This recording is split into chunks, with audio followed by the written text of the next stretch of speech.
गुरुभ्यो नमः।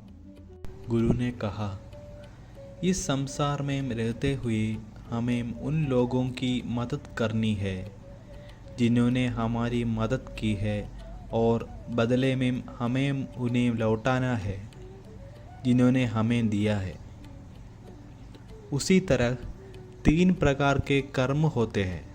एक जो हमें अपने मूल जन्म से ही करने पड़ते हैं, दूसरा जो हमें पिछले जन्म में करना होता है, और तीसरा जो हमें इस जन्म में करना होता है। इन 3 प्रकार के कर्मों को किस आधार पर पूरा किया जाना चाहिए? हर समय केवल एक ही काम करना होता है। एक सामान्य कर्म उसके बनने के लिए, और दूसरा एक आवधिक कर्म उसके लिए उसके वासा और ऋण का भुगतान करना।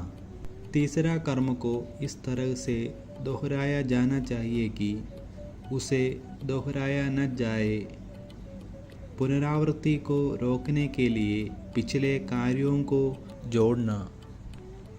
वे 3 प्रकार के कर्म हैं जिनमें आध्यात्मिक साधक को गुरु के माध्यम से जीवन के कर्मों को इस प्रकार व्यवस्थित करना चाहिए कि उनका दोबारा जन्म न हो। इसकी व्यवस्था करने के बाद अनुभूति की साधना प्रारंभ करनी चाहिए। लेकिन यदि पूर्व जन्म की स्मृति, पूर्व जन्म की उपलब्धियाँ, वरदान या गुरुओं का आशीर्वाद है, तो व्यक्ति को इस जीवन में कर्म के भौतिक रूपों को त्याग देना चाहिए। गुरु में मूर्ति स्थापित करनी चाहिए और स्वरूप दर्शन के लिए प्रयास करना चाहिए। आगे की चर्चा में इस बारे में विस्तार से बताया जाएगा।